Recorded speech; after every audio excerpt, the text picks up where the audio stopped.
And I also knew that it would be a challenge to apply the usual star reduction or star de-emphasis techniques, because in addition to a large number of smaller stars, there are some big guys here. And those typically are bad customers for star reduction and star de-emphasis. And so let's see what I did to fix those two issues and obtain a nice image in the end. So I'm switching now to a few slides. So I use the StarNet for both of those issues. And the StarNet is essentially an application of AI, artificial intelligence, to astrophotography. This is a quote from the project page. StarNet++ is a neural network that can remove stars from images. Now, I'm not a machine learning guy, so I barely know what it means. Nicola can probably talk much more than I can about this. But suffice to say that this is a program that has been around for 2 years, about 2 years. Initially, it was a standalone tool that you had to run from the command line. Few people were using it. Then it got integrated in Pixinsight and it arrived on the Mac about 1 year ago, thanks to Rob, who built the first StarNet module inside Pixinsight. And most recently, finally, the Pleiades Astro collaboration has included it in Pixinsight 1886. Okay, I got it. So what does StarNet++ do? So if you're not already familiar, it does this. It goes from here to here. How does it do that? Well, somebody taught this neural network how an image, what is the difference between an image with stars and an image without stars? And this neural network learned, and so can apply the same process to almost an image that you can throw at it. But the question is, okay, that's nice, but why would I want a starless image? Well, let's just start by saying that some people like it. Some people like to see only the nebulae behind the stars, not the stars themselves. I personally like to see both, but I like to be in control of the mix. I'd like to decide how much I see of the nebula and how much I see of the stars. And as I learned how to integrate StarNet++ in my Pixinsight workflow, I learned that there are cases in which the starless version of an image is a very useful intermediate step. And I'm going to present here these two cases. The first one is the correction of dust motes. So you just saw this image from my actual Pixinsight. How do we fix this? Now you can use some painting process, like the clone painting in Pixinsight. But the problem is, how do you do that without going over the stars and by copying the background from another region? You can mask the star, but creating a good star mask is already a task. And also, even when you put a star mask, if you copy clone from one region to another, and the source region has stars, you're just going to paint the stars onto the destination just by excluding the other stars. So this is how StarNet++ comes to the rescue. We can use StarNet to prepare from the image, a starless version. Then we can paint over the defect. And in this case, it's easy because the stars are not there. So you can just find a region of the background which is similar in luminance to the one to where you have the defect, and just clone over, maybe using some not 100% opacity, so you can graduate your effect. Then you add back the stars, and you obtain the equivalent of the original of the image that you started from, but without the defect that you just corrected. Yes, easier said than done. The first problem is that StarNet++ only works on stretched images. But it would be awesome if this kind of correction could be done in the linear stage, because it would help us in the process. You don't have that big black dot to scroll up all your statistics. Okay, and there's a solution for that. We can do a stretch, but a reversible stretch, so not an extreme one.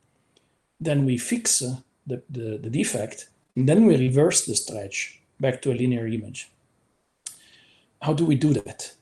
Well, and the way I do it, I start with by copying the settings for an auto STF, string transfer function, into the histogram transformation tool, like everybody does when you want to do an initial stretch.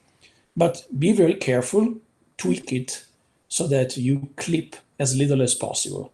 As you can see here, I'm clipping only 227 pixels out of over 6 million, so I'm probably still okay.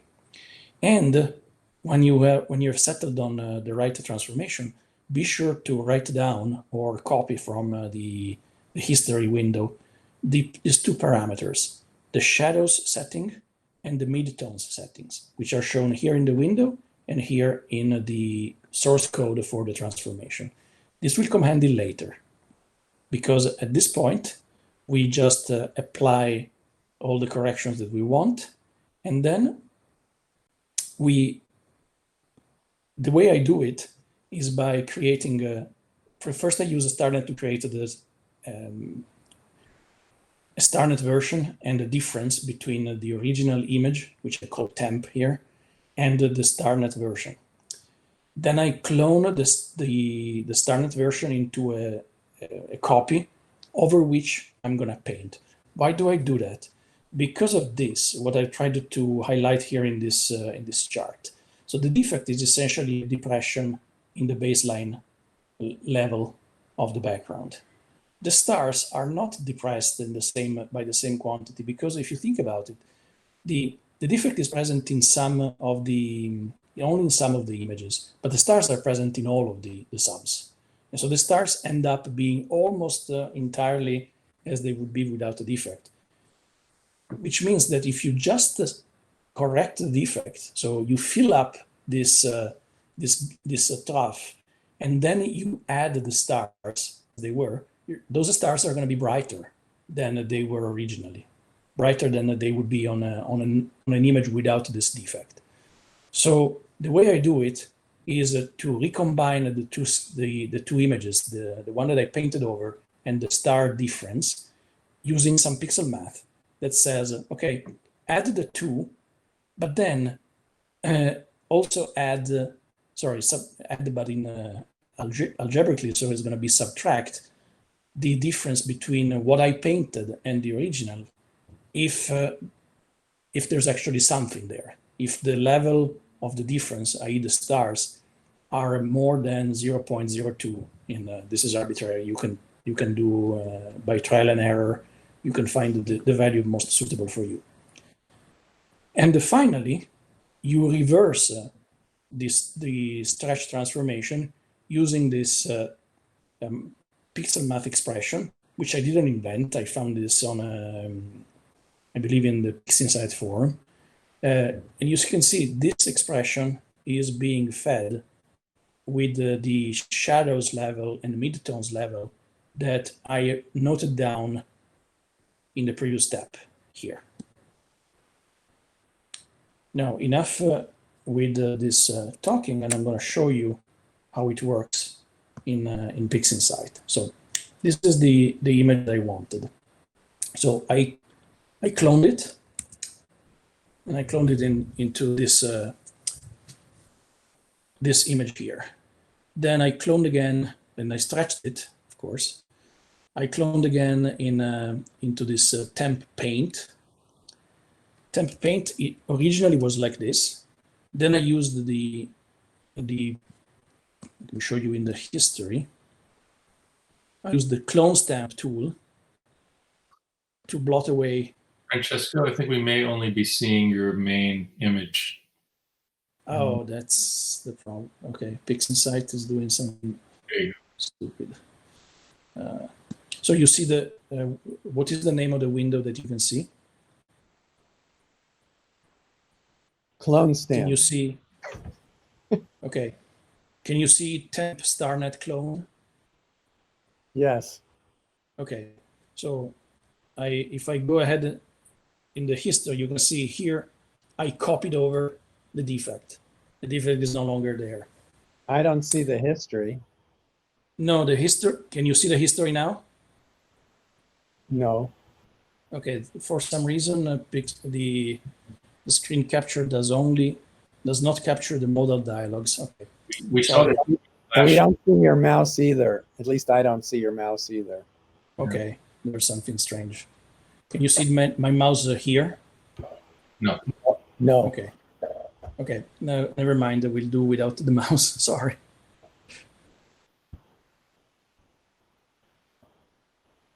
Okay. Now it's open. Can you see it? Now we see your PowerPoint, your Oh, you're keynote. still with the PowerPoint. It just flashed back to it like 15 seconds ago. Okay, there's something strange. Sorry. Back to the PowerPoint then. All right, so this is going to be a pain. It is try. fun to see your Pixinsight though. So if you don't want to discourage you from that. Yeah, let me try to move a Pixinsight to the same desktop. Can you see it now, Pixinsight? Yes. Let me try. Now I pulled out the history window. Can you see it? And I see, no, it's my cursor. No. Now we see the Yes. window, yeah. Yes. Okay. I wonder why I have to do it twice, but it's fine. So you see, now I went back one step in history. It was as the image was first generated. I only changed the image identifier. When I apply the clone stamp process, it's basically me painting over the defect. Now, it's questionable whether you should paint over an image, of course. Once you do it, you have given up any pretense of this image being a faithful representation of the sky. There's no more science here. This is, we enter the realm of the artistic interpretation. So I apologize if somebody doesn't agree. But anyway, once we have obtained this this image, what I do is to go back again in the history of this image, which is the original one, and I apply this. Francesco, just to let you know, your mouse appeared. Okay, good. And I apply this pixel math expression. When I apply it, let me zoom in a little bit. Okay, so this is the defect. You see that there are stars in the trough represented by this dust mote. So if all I did was to add what I painted and the stars, look at what happens. The stars become brighter. We don't want that. So what I do is to use this expression. When applied, it gives a representation of the stars in their brightness values, which is closer to what they were before my correction. So essentially, I corrected the trough represented by the dust mote without touching the stars, or almost without touching the stars. At this point, this temp image is still stretched. I have to reverse the stretching transformation to put it here. And I do it directly onto this integration image, my main one, using a pixel math, using the same expression that I showed you. And when I do it, the dust mote is gone and the image is linear. And so I have achieved the first result that I wanted, which is to do the correction while still in the linear stage. If you look at the histogram of this image, the histogram is all compressed towards the left. If I want to see something, I have to do an expansion, which this is the hallmark of a linear image. If I go back and forth in history, undo and redo, you see the histogram does not change, which means that I'm not clipping anything important in this image. which is again one of the things that I wanted to achieve. My correction has not has altered only the part of the image where I wanted to intervene and has left everything else unaltered. So that once I've done that, I can continue going through the history of this application. So I do photometric color calibration, and then I do a TGV denoise, and then I'm ready to do the stretch. And again, as I said earlier, if I just stretch this application, even if I use, of course, if I use a histogram transformation, but even if I use arc-signature transform, I end up in a situation in which many of the stars will become huge and desaturated in their color. So how do I avoid that? So the technique that I proposed and I used for this image is the following. So my goal is to stretch the image so that in the end, I preserve the stars. I preserve good stars, and I don't end up with bloated and washed out stars. It would be so nice if we could stretch the nebula separately from the stars so that we do the best for each of the two aspects, the two sides of the image. Well, StarNet++ allows you to do exactly that. So what I'm proposing is to start with a very gentle stretch. In this case, I'm using ArcSyn-H that gives you, with the goal of giving you the stars that you like. Don't think of the nebula, focus on having a presence of the stars that you will be comfortable with in the final image. So this is what the initial stretch that I wanted. The nebula is almost invisible. But when you apply StarNet++, you get one image with only the nebula and one image with only the stars, which is essentially the difference between this and this. At that point, you can process the starless version the way you like, optimizing the visibility of the nebula. And when you combine the starless and processed image with the original star field, you're going to obtain an image in which the stars have the same level of presence that they had where you started, but the nebula is much more visible. Let me show you the effect in if I switch to Pixinsight. So now I switch to I deactivate the STF. This is my original image. What I did here is simply an ArcSyn-H stretch with a factor of 200, which is a very, let's say, conservative stretch. Then I do my magic on a clone of this image by applying StarNet. And I'm just going to show you the final result here by going ahead in history. You see, it's quite a difference, quite dramatic. All right, how do I do that? Well, first of all, I start with by cloning this image and applying the StarNet on it. And let me start. This is the clone. The next step in the history is a StarNet. This generates a starless version.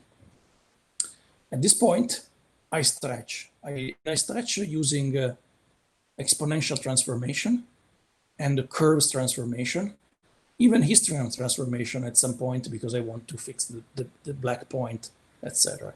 So do it to your heart's content. However, there are some caveats.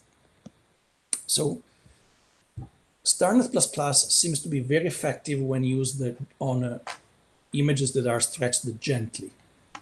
But even when it works best, even in the ideal condition, it leaves behind some small artifacts that become visible when the starless image gets stretched more and more.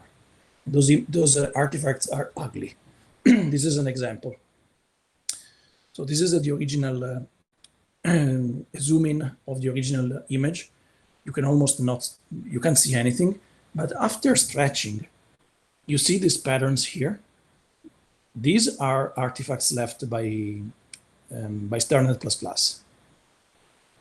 The This pattern has become much more visible because of the stretching.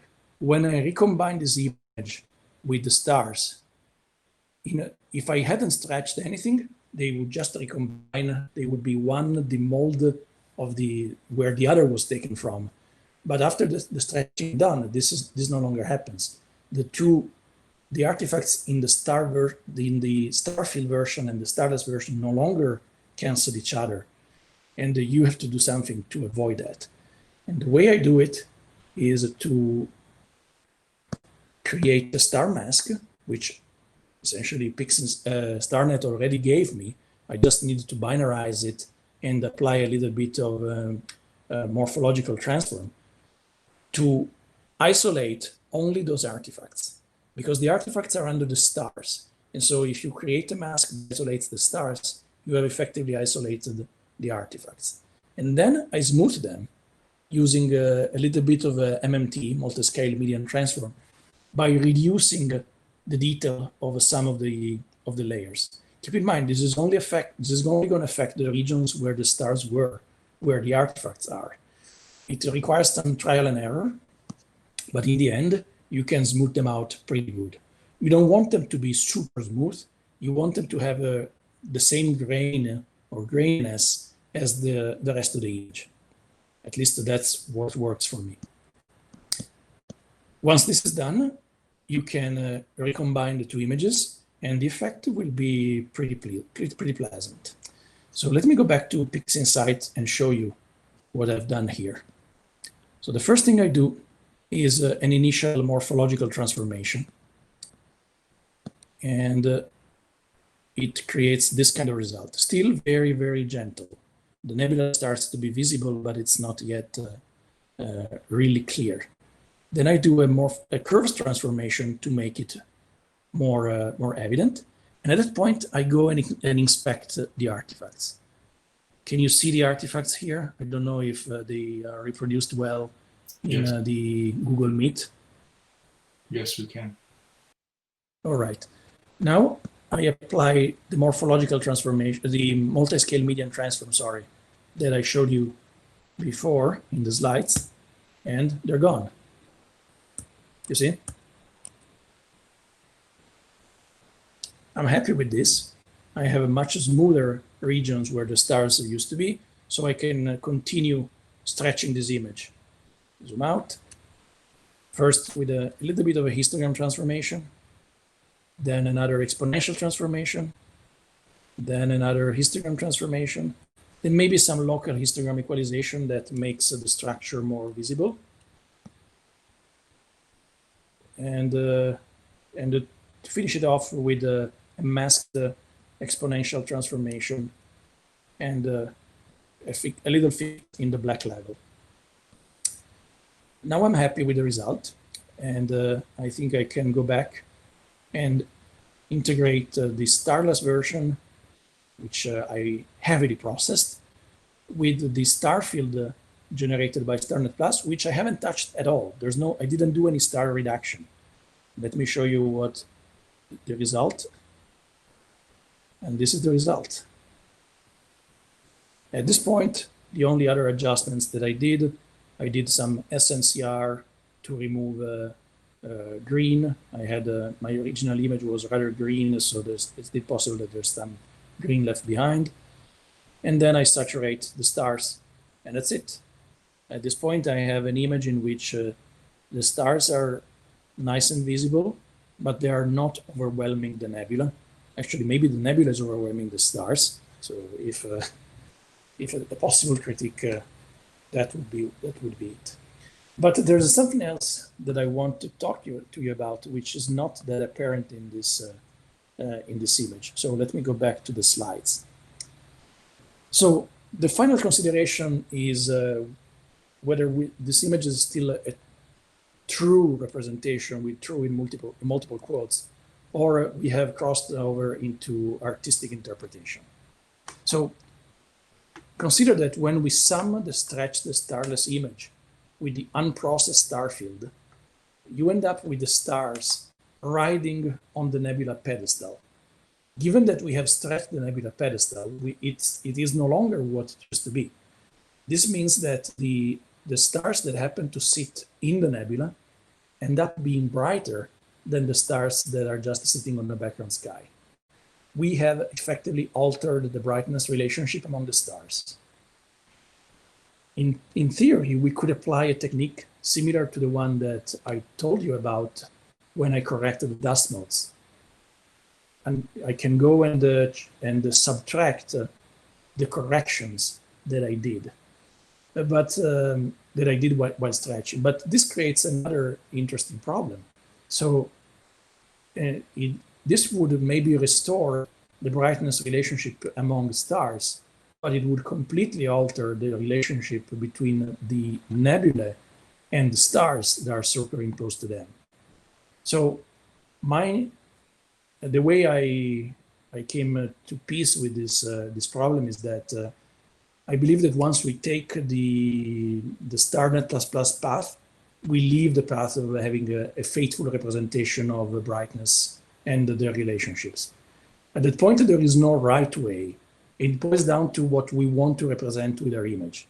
If you want to represent just the nebula, you might as well use purely a starless image, maybe correcting the artifacts the way I showed you.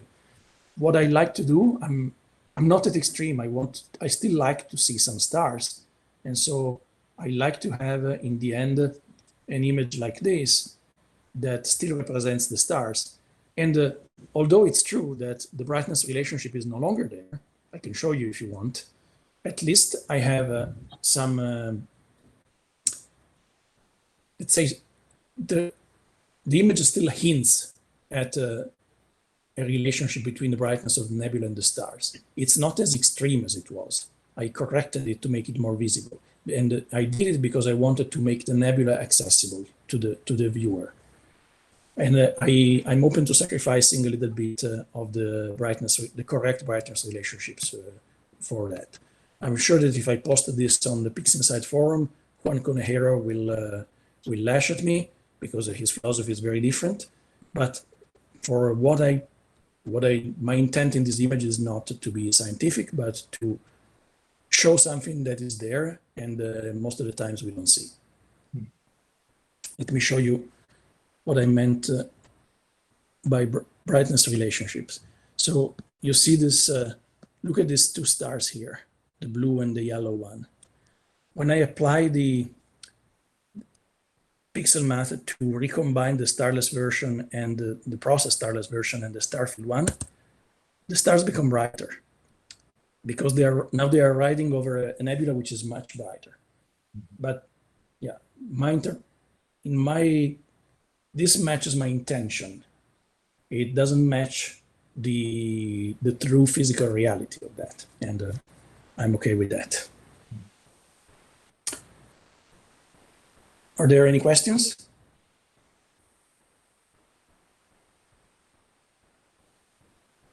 Well, I very much like the effect also, so. What's that? I very much like the way that it turned out, so I think that. Thank you. Thank you very much. I used the same technique for this other image that I processed 2 days ago. Not this one, well, this one too, but in particular this one, the Fleming Star Nebula and the tadpoles that are I imaged with 5 hours of exposure. As you know, Auriga is a very dense starfield. I can open the Pixinsight project here. You're going to see, when I saw this image, I said to myself, I'm never going to be able to bring this nebula out without the stars using up 30% of the screen real estate. But in the end, using StarNet, you can actually do that.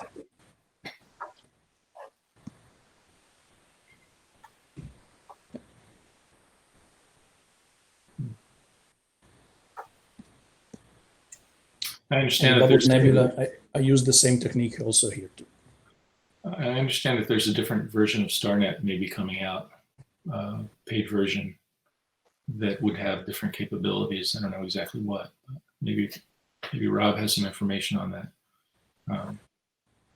I think I read about it just like you. I don't know if maybe Rob has is more plugged in. No, I mean, Nicola mentioned it to me at some point, but I didn't really engage him on it. I mean, so I don't know.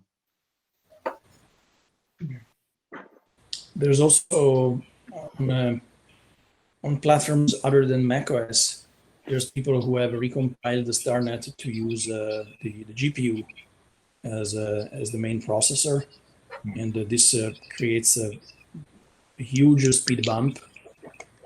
So yeah, I don't think it's available. That possibility is yet available on Mac.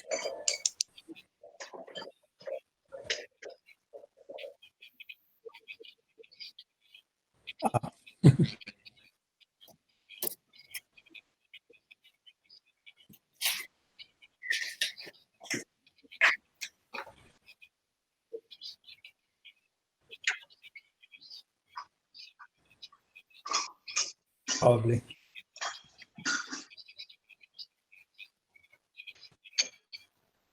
No. I mean, at least on a single images like this one, it's maybe a couple of minutes. If you do a 25 panel mosaic, maybe yes, that would be a chore. When I first saw your image, I thought that the processing was exquisite. So now I'm very pleased to see how you did it. And I feel like I've learned a lot. That's a lot of insights in one evening. Thank you. Thank you very much.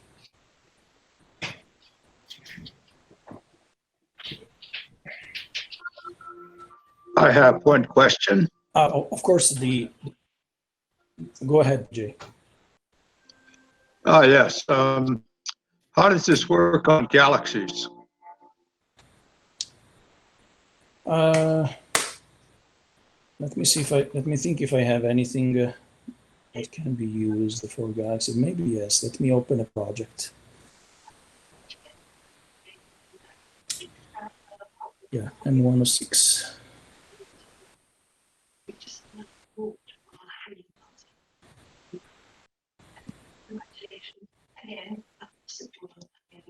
I'll take a couple of minutes to open a project. I apologize. It works. The reason why it shouldn't work with Galaxy, because anyway, StarNet handles galaxies pretty well. It effectively separates the foreground stars from the galaxy, which can be, again, not if you're imaging a galaxy with a supernova, for instance, it would probably consider that the supernova is not part of the galaxy, which would not be correct. But those are very special cases, I would say. All right, it's opening everything. Give me some more time.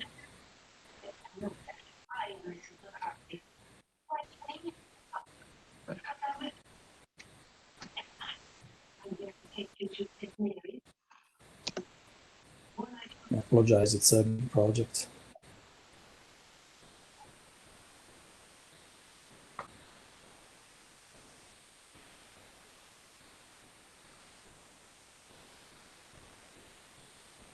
All right, it's coming. By the way, the image that I'm gonna try to out of the project that I'm gonna open is this one.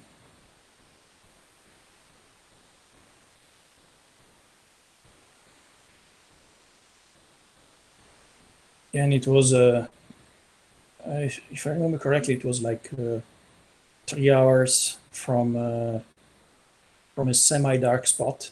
I went to Coyote Lake for this, and another 4 hours from home. So it was not pinnacles and not a super long integration either. Okay, here we are. All right, let me see in the history.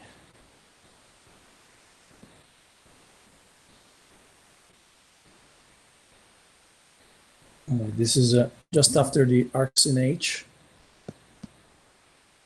Then I did some histogram transformation. And then I did the StarNet magic, and this is the step in which I recombine them together. And let's see what the result is. Yeah. You can see here the before and after, sorry. Before, after, before, and after. It's not that dramatic. As I said, the data was not as good as it was for the Gecko Nebula or for the Flaming Star, but still it does. Still, it helps to be able to process separately stars and galaxies in this case. There's still some advantage to it.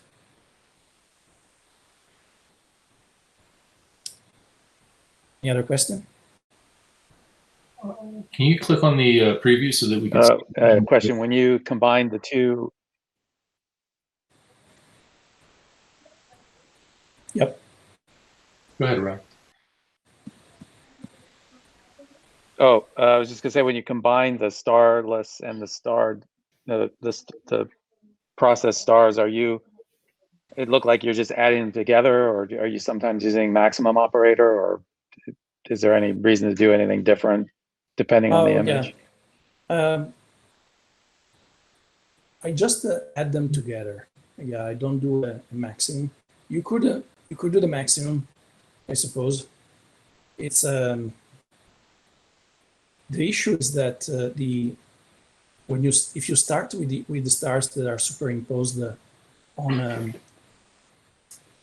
a galaxy in this case, when you look at the starless version, the star field version that StarNet has produced, those stars, the amplitude of the peak would be depressed by the same amount that has ended up in the starless version. So if you do a max, you're actually potentially reducing the intensity of the stars. You probably could do a max, I don't know, of the, yeah. Yeah, I don't see a good reason. I was just curious because I've just seen different ways of doing it, including, and it's not coming to mind, but I've seen some very complex expressions for merging them back together, which, not always fully understood why that was necessary. Clearly it wasn't necessary here. There's something that I didn't mention when we were looking at the Gecko images, that as long as you are in the linear domain, you can always do when you do a subtraction or a sum, those are perfectly legitimate operation, because you are summing or subtracting essentially number of the photons, of electrons in the pixel wells. After the image is stretched, by subtracting or adding, you are no longer adding linear data. And so in theory, those should not be legitimate operations. So it's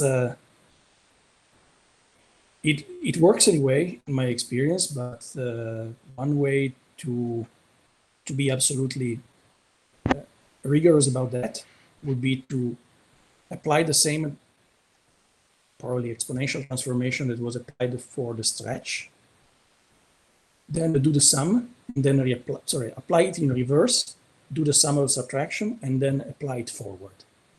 But it's in the end, I never saw much difference. Probably at the levels of brightness that we have, the stars are pretty close to the saturation point. It's not the difference is not the difference between a linear version, a locally linear version, and the actual original linear data is not that much. Meaning that you are using a linear approximation in a small portion of the histogram, and that's probably okay. But again, if Konehiro would see this, he would say, no, that's wrong.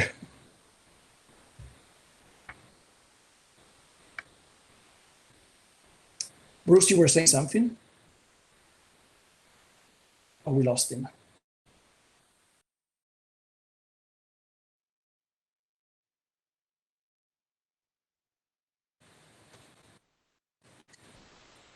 Oh, I He's think it talking about doesn't Juan, have- right? I mean, I don't know that he does any real processing anymore, right? He just codes.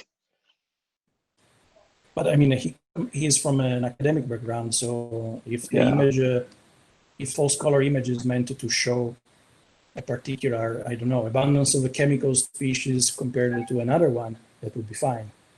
What he normally rails against is inventing data, and in his interpretation, inventing data is anything that creates a local change, like correcting the dust mote, or something that is not applied uniformly across the image. No, technically, StarNet is actually inventing data because the neural network actually generates the image from random noise, right? It actually takes the original image and it takes a random noise, and from the random noise, it creates another image. And that's why we see the artifacts on the starless nebula, right? Yep. Yeah. It actually invents another nebula, technically, from random noise. Yeah. So I don't know how much resistance did you actually encounter, Rob, to get StarNet into the standard distribution? None really. So No. you know, Juan seems pretty rigid sometimes, but then he's also pretty pragmatic. I think he recognized it was something useful. So, And everybody does. but anyway. yeah, I mean, I agree that, I mean, you guys all know about this documentary school manifesto that Juan wrote, right? I mean, years ago that caused a lot of stir, and he, you know, different forum threads, he still comes back to it, exactly what Francesco's saying about inventing data or painting and all that stuff. And so people get angry, and, you know, it's just his opinion, I guess, or whatever group of astrophotographers at the time like signed on to this manifesto. But well, as soon as you stretch the image, it's no longer science, right? I mean, well, it's not so much about science, and as far as I can understand, but it's really about, like, you know, the invention of data. So like for instance, what Eric Coles was showing, like just grabbing a part of the image with the lasso and changing the colors, like that was, Juan's head would explode. I mean, you just that's right out, right? I think he said many times that, like, well, if you come up with some mask for the image that's derived from the luminance, or that has some relationship to the image, and then you apply some operation, you know, somewhat globally through that mask, then, you know, that's okay. But I don't think he's ever really said it's quote unquote science. I mean, you're right. The minute you stretch the image, I mean, we're all just making art, right? So yeah. then it's a question of how far do you want to push it. So that's why I never really got so upset about all that stuff, because it's just like, it's all a matter of degree. I think it's we don't need to worry about science now, because everybody that actually posts pictures on Astrobin is mostly for art, right? I don't expect professional astronomers to come on Astrobin and look for data, because they usually look black and white. They just need the raw. Yeah. I mean, they're interested in other aspects of the data, right? Not what it looks like to the eye. So yes, my interpretation is exactly that, Rob. It's you needed to make it appealing to the eye, because at the end you want to measure it with an instrument which is your eye. And so you're trying to adapt the brightness scale to what your eye perceives, which is not linear. Sure.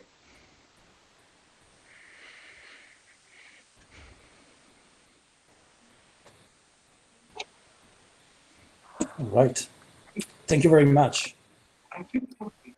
you. Yeah, thank you. Yeah. Yep. Thank you. Hi. Excellent. Excellent presentation. Okay, Glenn, you were going to share with us some of your recent experiences imaging Mars. Okay. Let's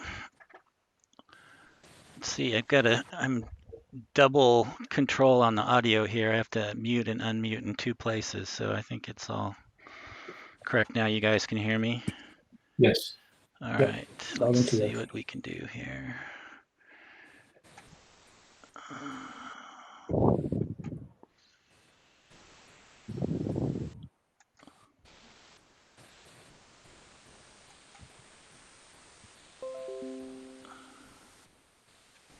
Okay, can you guys see the presentation?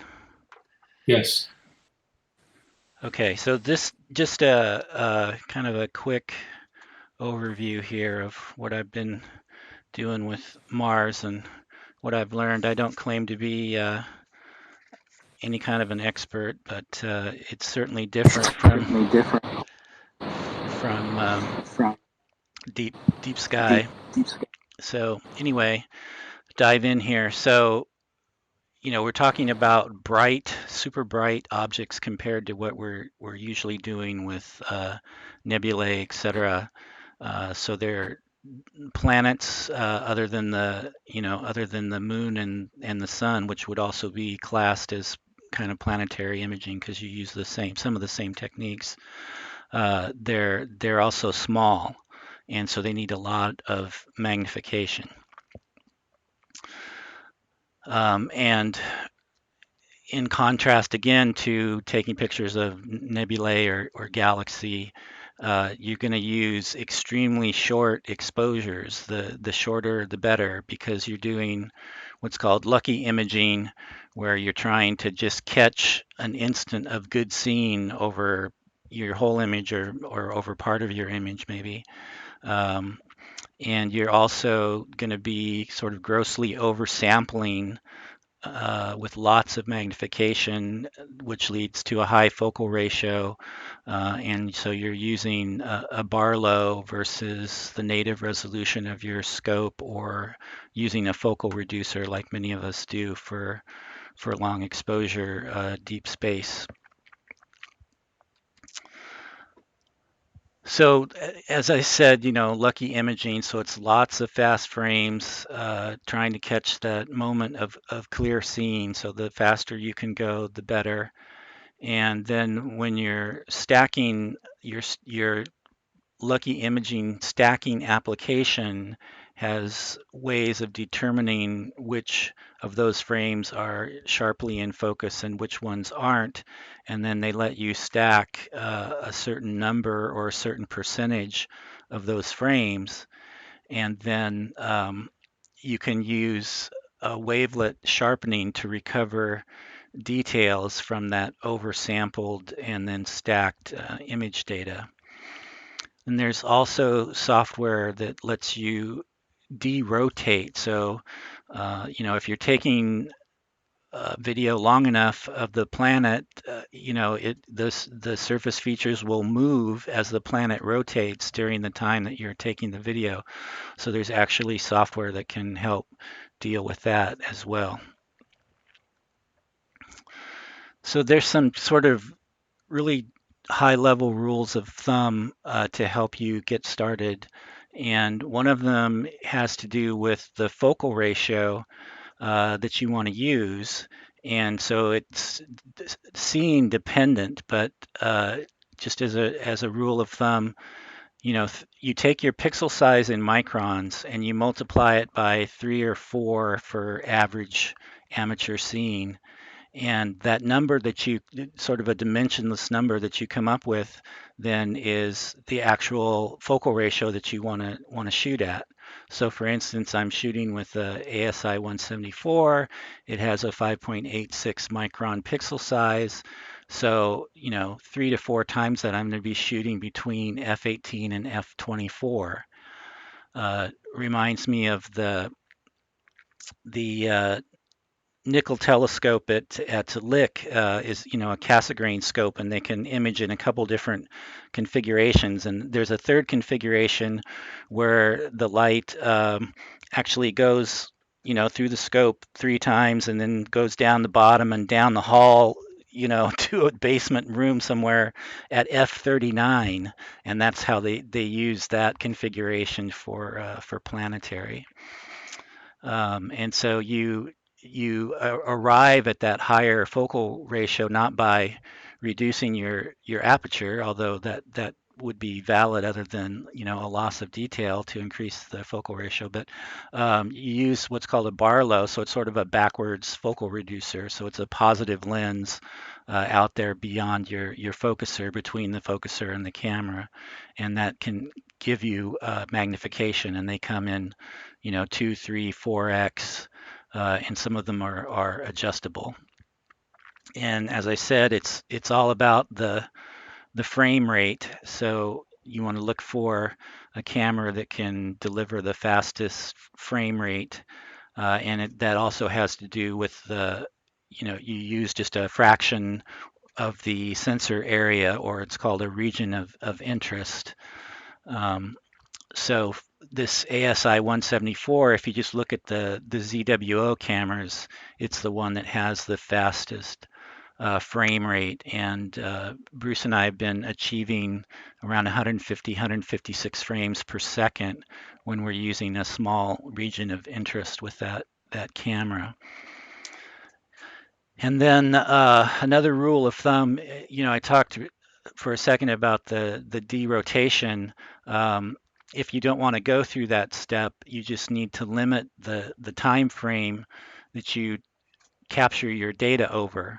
So someone's posted here some rules of thumbs for the different planets based on their rate of rotation. Now this has some effect of where they are in their orbit in relation to Earth.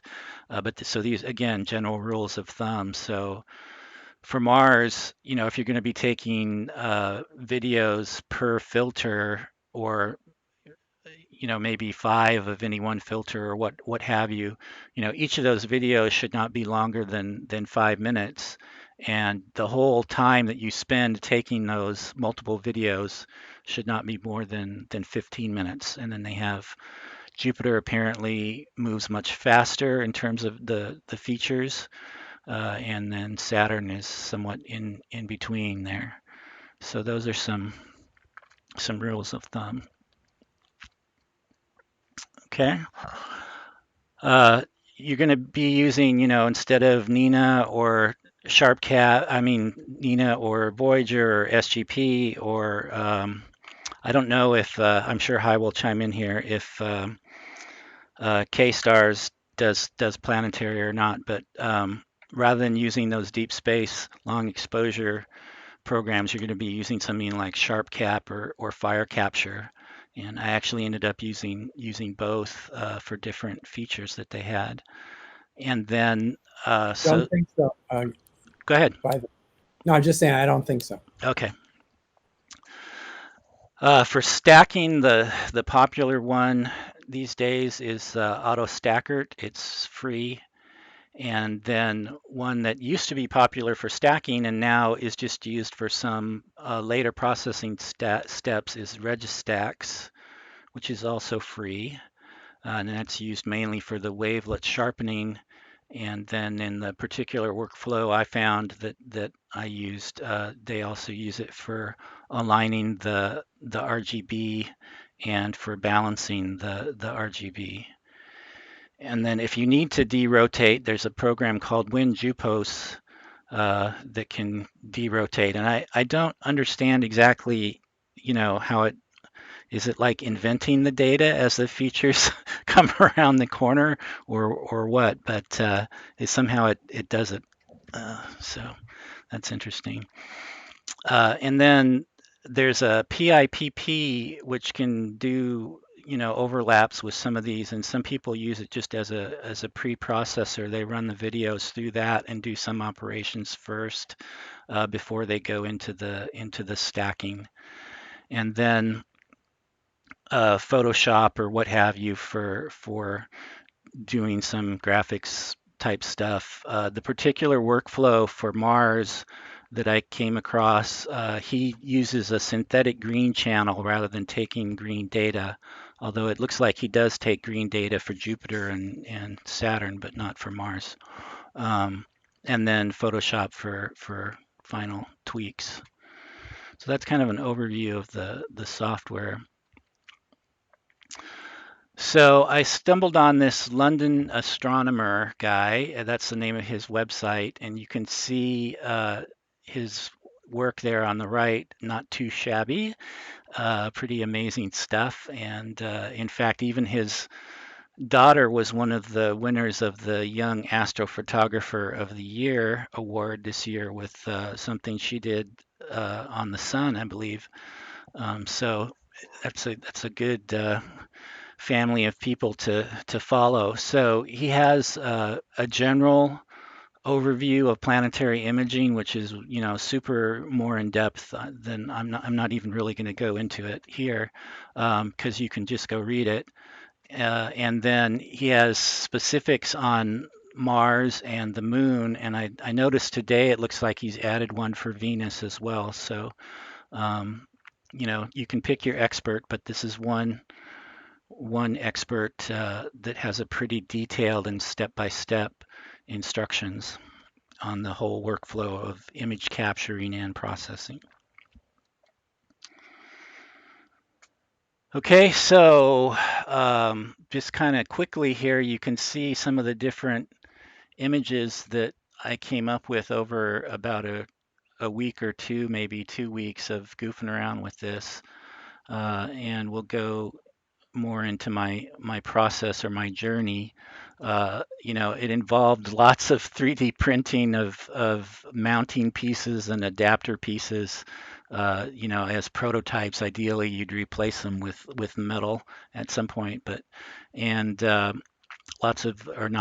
two different Arduinos for doing. I made a focuser for the club, one of the club's Mac CAS, and I made automation for the flip mirror so that I could operate the flip mirror from in the house where I normally operate the telescope.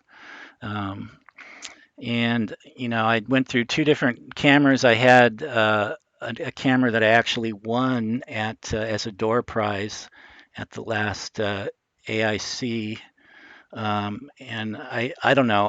I feel like I got what I paid for because it really hasn't done anything. It doesn't work very well for me. So I switched to it's a one-shot color was why I was trying to use it. But I switched to a filter wheel and the ASI 174. And then I did end up, I started on my 12-inch RC, and then I went to the Mac CAS. Even though the aperture is so much smaller, the Mac CAS is supposed to be a good optical design for Planetary. But then I ended up, with Bruce's encouragement, going back to my 12-inch RC and cranking up the magnification either further. And I spent lots of time coming to focus. And maybe I overcomplicated things by including this flip mirror. So, you need some way of getting on the target. Mars is a super small target, and when you're using just a fraction of a sensor and blowing it way up, the sky is huge, and you're kind of wandering all over the place trying to find this planet. So the idea of the flip mirror was to have, the Barlow on one leg and the planetary camera on one leg of the straight through leg of the flip mirror. And then you flip the mirror down and put a bigger sensor with no Barlow, so like an ASI 1600 or something. So if you get it centered on that, and then you flip the mirror and hopefully you're somewhere close on the other one. That sort of kind of sometimes worked, which I'll talk about, but that added a lot more of trying to make the two cameras parfocal and trying to have all the different extensions and to make it all happen. I guess I'm getting a little bit ahead of myself here. And one of my learnings was, even if I got everything in focus during the daytime on the farthest terrestrial object that I have, which is trees that are at least 2-3 blocks away, then turns out at night for stars and planets, I was still not within the range of my moonlight focuser, so I had to take things apart and add or remove extensions again to come to focus. So there was lots of daytime and nighttime coming to focus stuff. So yeah, and lots of practice. Lots of learning, getting on the target, as I mentioned, getting in focused, and the whole concept of, this completely different software tools for both for image capture and for processing. So you can see here some of the different images that I came up with, and I guess out of those, I kind of picked this one. You guys can tell me what you think you like the best, but I think some of these I went overboard on the sharpening. And I like these ones that look, you can really tell that it's a globe and it's got the little shine on it there, like, you know, the sun reflecting off a globe versus kind of a flat, even though it might have more detail. And then, you know, the last night, this was, you might think this one was the first night, but it's actually the last night. And I guess the scene was just really crap. But that's what happened on the last night. So, okay, get keyboard focus here. Sorry. So one of the things that was mentioned in this London astronomer workflow was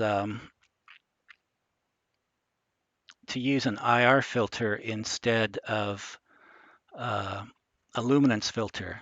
And I happen to have this IR pass filter because I was using it for years to image, or not to image, but to guide through, you know, sort of in anticipating of using an ONAG, which has a cold mirror that you're guiding in the IR, because, you know, I heard Gaston talking about how it's easier to guide lower on the horizon with in the infrared. So that's why I had that filter. But the filter was 1.25 inches, and the filter wheel I had available to use was 36 millimeters. So I had to 3D print. You can see this little white plastic here. I had to 3D print an adapter for that. So that was one of the many 3D printed pieces that happened. And then the Club Mac Cas, you know, is the typical like an SCT or a Mac Cas. There's just a let's see, my didn't change, did it? Okay, what's going on here?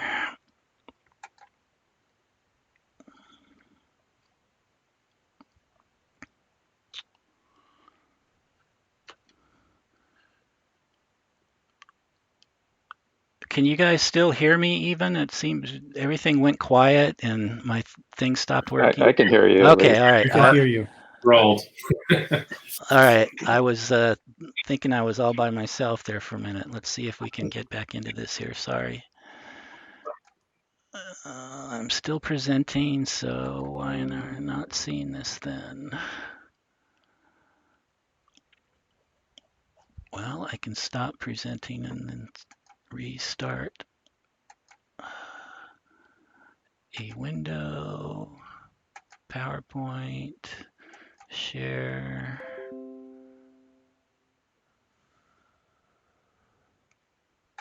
Is it PowerPoint that messed up? Can you see that? We can see. I can see it. Okay, thank It you. was your PowerPoint, but we also see the bar on the side with all the slides. It's not maximized. It's kind of in editing mode, I guess. That's weird. Was it always been like that? Yeah. Yeah. Oh, all right. That's weird because on my recording here, I'm just getting the presentation. Okay. All right. Well, anyway, let me move forward. So I was talking about the, you know, like an SCT, the Mac Cas just has a little knob here that's covered in this picture by this device I made to hold an inexpensive motor to motorize the focuser. So we did that, and then this whole bunch of junk here is automating the flip mirror. So it's actually the same motor and driver board and another Arduino that is turning the knob on the flip mirror. And then in all on this, I think I counted 13 different 3D printed parts at this point of the prototyping and stuff. So there's quite a lot of 3D printing going on. So yeah, the final Mac Cas rig that I started with, and I did have a green laser pointer to help with the getting on target, and being very careful between planes flying over every 10 minutes to make sure that the laser pointer was never on when a pilot might see it and freak out. So, but that, at one point I was setting this up on a tripod, not even a mount, just a ball head kind of thing, just to do some testing and get things parfocal, and that's when I really needed the laser pointer. And this, I don't know if this is going to show if you guys aren't seeing the, can you see that moving? Yes. Okay. So this is just showing the flip mirror moving there. If you look right there, you can see the knob turning back and forth. So that was convenient to be able to operate that from in the house. And this is before, this is, see, there's that ATEC GP on the imaging end, and I had the ASI 174 on the flip mirror side of things, the mirror side of things. But after this, I switched cameras. So just to give you an idea, I mentioned those trees that were down the street, right? So the difference in magnification. So this is the ASI 1600 native resolution on the 12-inch RC, and then when we use the final position of the Barlow on the right-hand side there, you can see the amount of magnification that we had. And again, you know, I did this all during the day, and I thought I was all set up, and then at night I could not achieve focus on stars, so I had to adjust the amount of extensions and whatnot, again, because the throw on my focuser wasn't far enough to focus on the planets and stars. I'm still waiting on extension tubes to get further out. I was close. But yeah. So this is there's a lot fewer pieces of plastic in here now that I've replaced some of them with metal as things have shipped. But you can see just on the back end of the flip mirror, which is the square cube here, is the Barlow, and this is an astrophysics Barlow that's somewhat adjustable by like a focal reducer, by adjusting the amount of space between it and the camera. And now I'm confused again because I have something different on. Are you seeing the slide? we see the your stuff on a tabletop. Okay, good. For some reason, I don't see that on the presentation side, but I'll just keep going forward here. Do you see the mouse moving here? Yes. Okay, all right, I'll just focus on this screen. Boy, this Google Meet seems problematic tonight for some reason.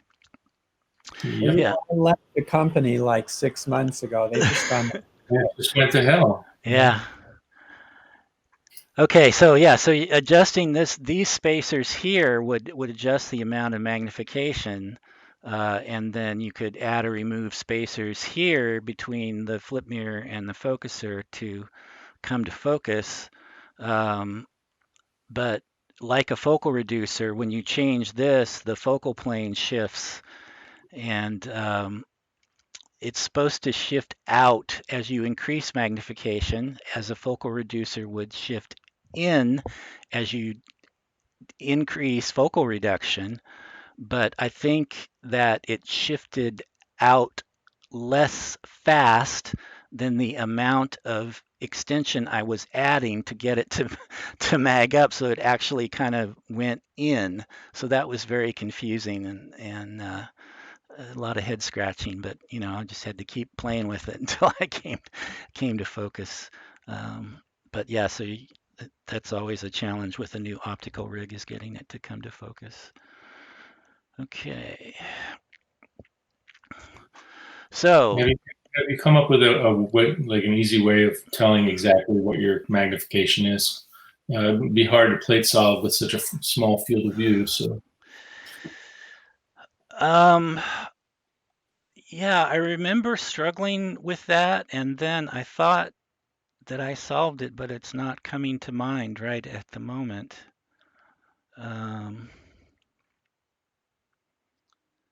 Yeah, I'll have to get back to you on that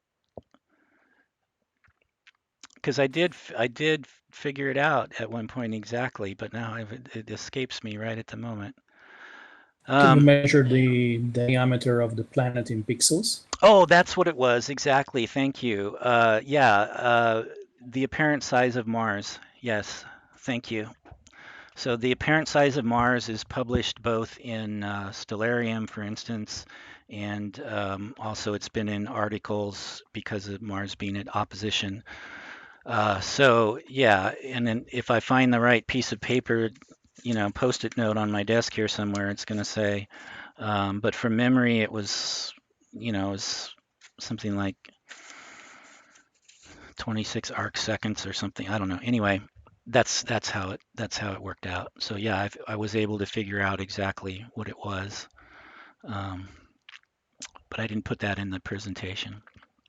So some lessons that I learned along the way. Plan for plenty of time just to find Mars and get it on your sensor. That can take, the first time you do it, it might take you like an hour or more just to do that simple little thing. I think the guy that spoke at AIC, he does it with a flip mirror and an eyepiece with a reticle in it. But I'm never out at the scope. I'm in the house, so it's problematic to do that way. But that might be a good way to do it. So yeah, plan on lots of time for that, and then go ahead and maybe you only want to image when you're up at the meridian, but go ahead and get on target early in the evening when it's low in the sky, and that'll give you time to make sure that you can get on the target, and then you have time to practice with focusing and working with the image capture software before you get to the point where you actually want to take your data that you're going to keep. And as I mentioned, the flip mirror was good in concept, but I had some sag due to some of the plastic parts or just too many extensions or whatnot. So it really wasn't as effective as I thought it should be because basically I shot laser through there and it's not the laser's not coming to the center in both arms of the focal reducer, or even if you shoot a laser down the optical path of the scope, it's not even centered on the sensor. So lots of sag issues. So went about replacing all the prototyped plastic parts with metal, and try to just the normal stuff. You try to replace compression fittings with threaded fittings and stiffen things up, and then hopefully it'll line up better. And once I got things stiff and rigid and dialed in, then I pretty much could go directly from. I was using a small refractor mounted on the top of my RC. I would plate solve on the Mars and then go directly to the Planetary camera and do a spiral search and find it. And so I didn't, in the end, I wasn't really using the flip mirror at all. So I did find that, speaking of spiral search, I did find that the spiral search in EQ mod is pretty horrible if you look at it on a small scale, like around a planet like Mars. It was very jerky and uncontrolled, and I found that the one in SharpCap worked much better, and I set it at 16x, and that seemed to be a good compromise between, whoops, there it went, and taking forever. One thing that I did struggle with, and maybe reading the manual or something would help, but as soon as I let off the button in SharpCap, that spiral search button, the scope would stop tracking. So I had to, like, as soon as I let off the button, then I had to quickly go to EQ mod and press sidereal tracking rate so that it didn't fly out of the frame the other direction to the west. So, and I didn't see, I ended up using fire capture for the actual image capturing, but I didn't see anything like a spiral search. I only saw guiding controls in fire capture for mounts. So I ended up using sharp cap in the beginning of the night to get on Mars, and then switching to fire capture to actually take the data. Another thing I learned was that, at this magnification, you're really going to feel all of the different backlashes in your mechanical components. The focuser, moonlight should be a pretty good focuser, right? But you can see the effects of the backlash both in moving the mount and in moving the focuser, and everything's just very hair trigger. I think your time would be well spent learning the different controls in these capture programs to control the region of interest on your sensor that you're going to be imaging, and really understand how that works. In the beginning, I was just trying to kind of hand jam everything and assuming that the ROI was always in the center. And then I learned it was actually moving up into the upper left-hand corner. And then I learned you could move it around, which was way better. And, one of the last things that happened was I noticed that once I'm pointed right up at the meridian, so almost straight up, then stuff would be falling into the optical path somewhere, some ash or something from the fires. And so I'd be imaging, and then suddenly there'd be this big dust mote on top of Mars. And so I'd have to move the mount ever so slightly and move the ROI back on top of Mars. So understanding how all those controls worked was important. And you want to maximize the frame rate, but you also don't want your gain to be too high because that adds grain and noise. So I settled on I was maximizing the frame rate by reducing the region of interest and reducing the exposure. And then after a certain point, the frame rate doesn't get any faster, even if you make the ROI smaller or you make the exposure faster. So figure out where those edges are and put it at the maximum exposure for the ROI that you're going to use, and then set the gain at that point, and for a good histogram. And you do that on a per filter basis if you're shooting through filters. And fire capture seems to remember those settings for exposure and all. So when you then go and do a sequence of filters, it does the right thing. And I learned that the advice from this London astronomer that I chose to use as my expert source. He said, well, I stack 50% of my frames, and I'm thinking, well, if 50% is good, then wouldn't 1% or 10% be even sharper?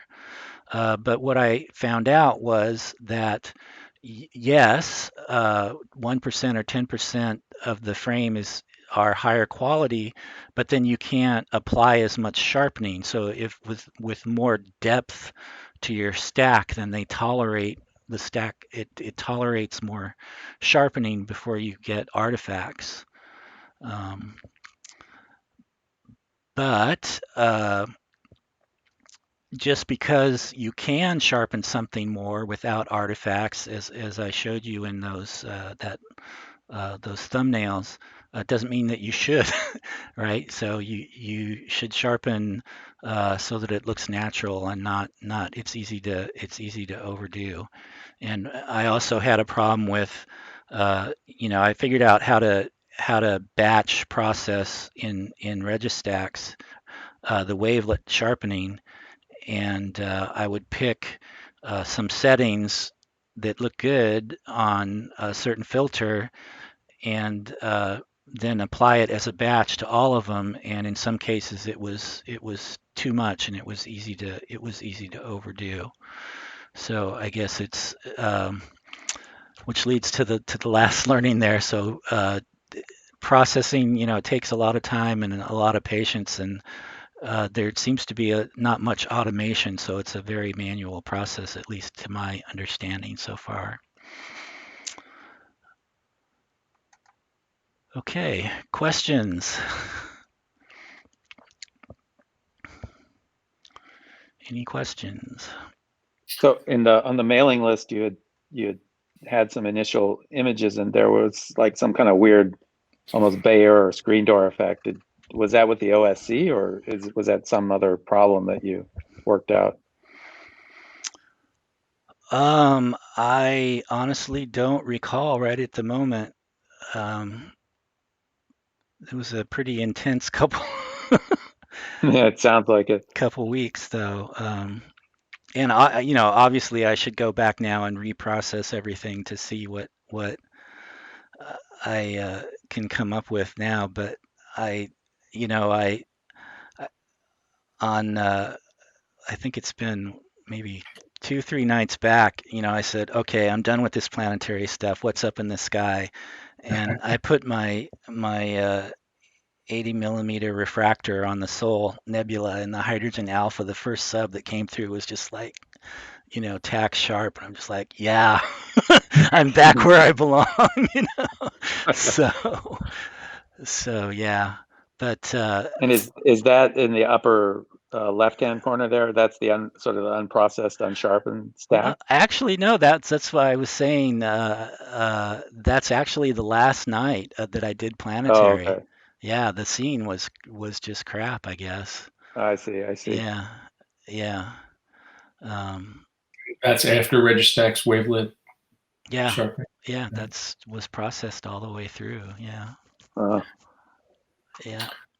I wanted to ask you if you found any tutorials on. I guess there's probably a manual someplace for Registax for using the wavelets part for going through the different size scales and figuring out how to optimize your image using that. Yeah, I saw some posts, people hinting about having seen stuff. What I was doing was, starting at the bottom and working my way up on the Gaussian setting, and never going like if the bottom one was 5, then the next one would be 4, and then 3, and then 2, and then 1, right? So I never, and maybe there's no mathematical reason why that would be, but that seemed to be the way to avoid artifacts. But I definitely saw some posts about people talking about using the noise reduction part of the Gaussian tool, and making kind of the guy said it made a V shape or something. I didn't really get, but so I think it needs more looking into. But the London Astronomer, as you probably know, Bruce, because I think you read through all that stuff too, didn't mention any that level of detail. Right. I've seen a couple of videos from others also that glossed over it. So I was wondering. Yeah. Okay. Okay. So I don't know how I can, if I could figure out how to get rid of this presentation screen over the top of my video. So are you coming back to Deep Sky? Am I coming back to Deep Sky? Yeah. Yeah. Okay, welcome back.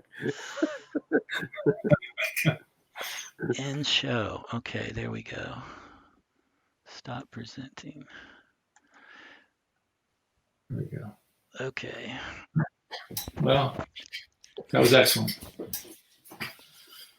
Give us all a good start anyway.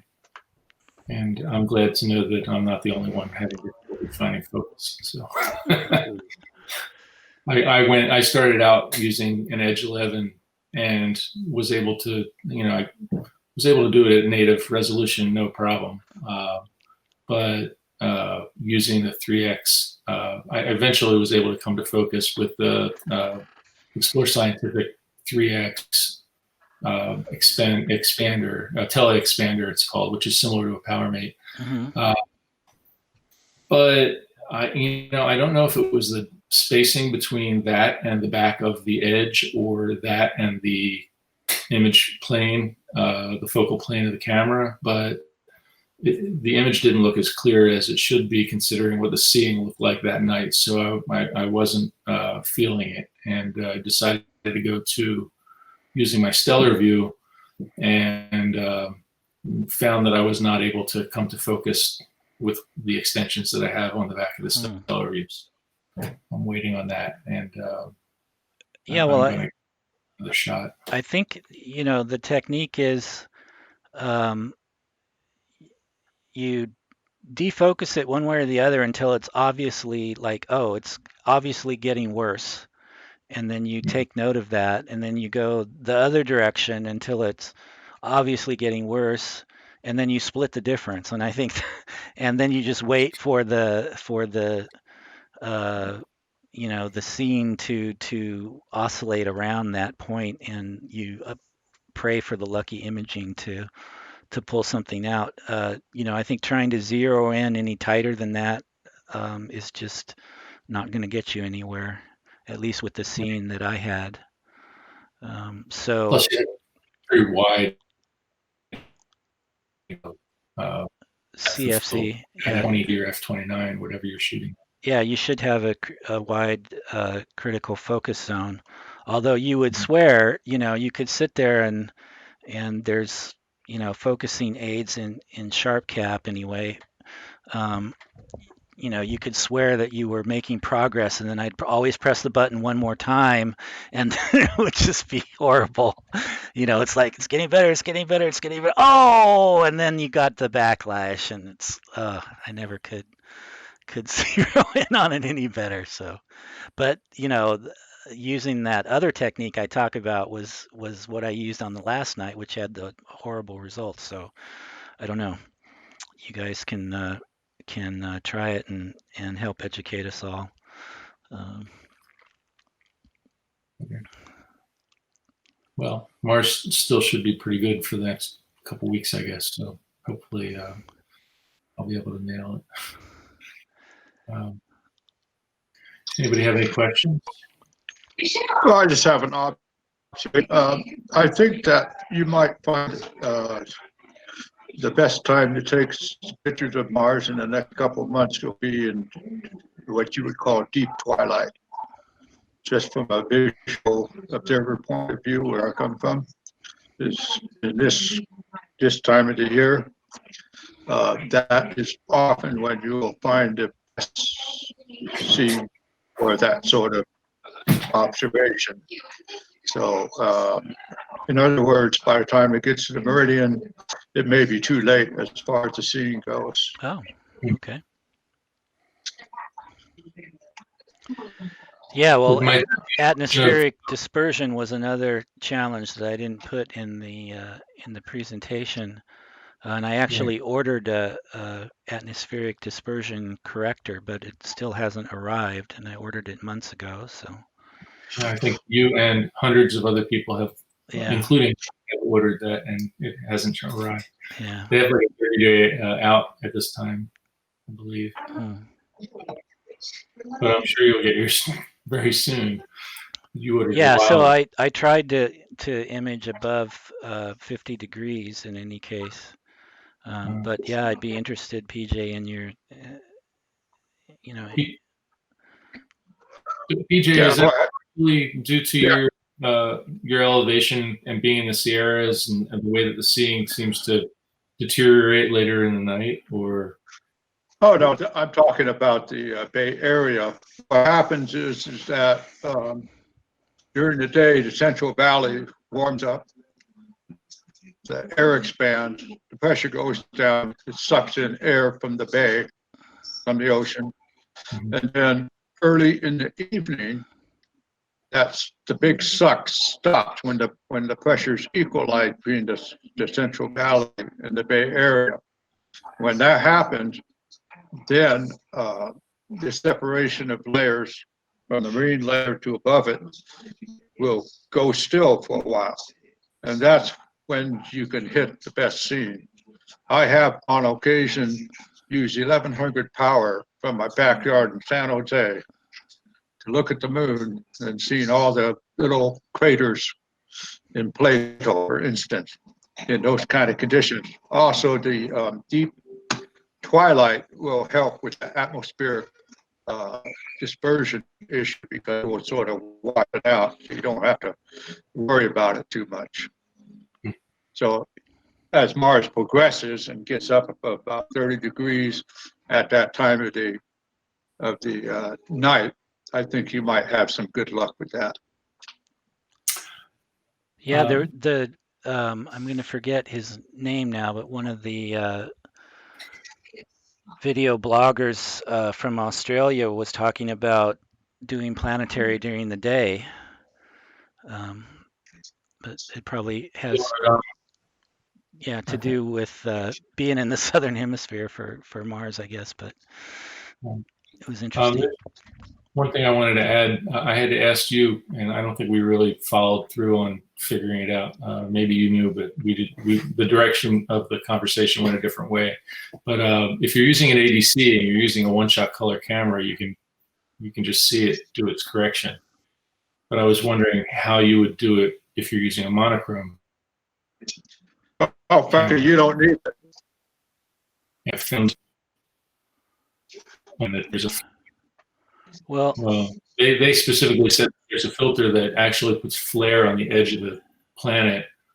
So when you get the colors aligned, it basically centers it. If you're not using that filter, you don't see it, according to what I was reading. Well, I was assuming that I was hoping that there would be something that the red filter and especially the infrared. The infrared filter seemed to have pretty crisp edges, and the red almost as crisp. But the blue had flares to the upper left and the lower right always, and you could see it as it goes in and out of focus. There's always this limb of fuzziness, and I was hoping that some optical component would make that be more like the IR and the red filter. But it's really hard to get it's really hard to get any kind of data out of the blue filter. Excuse me.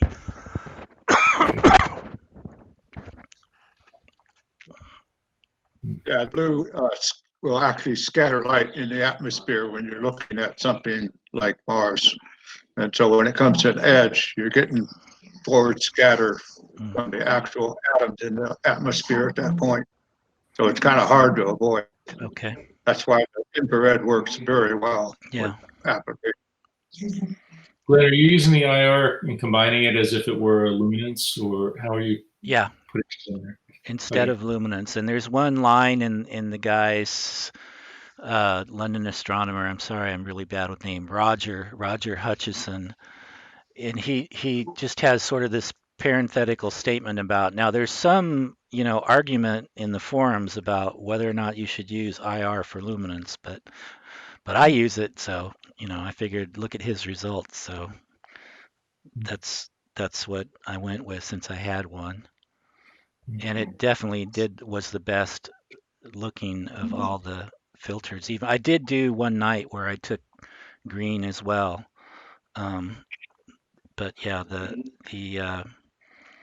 versus the synthetic green, but the IR was always the best looking image. Okay. Cool.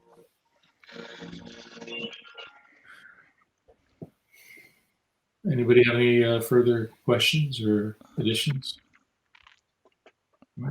Okay. Well, I guess this brings our meeting to a close. Thanks for coming. Thanks, Glenn and Francesco, for great presentations. You're welcome. If anybody has any ideas for next month, I'm open to suggestions. We don't have anything lined up right now. I'm working on it though. So I guess I'll see you sometime soon online, probably, the way things are right now. Take care. Yeah, thank you all. It's very enjoyable. Thanks for coming. Thanks. Thank All you very right, much. thank you. Bye. Bye-bye.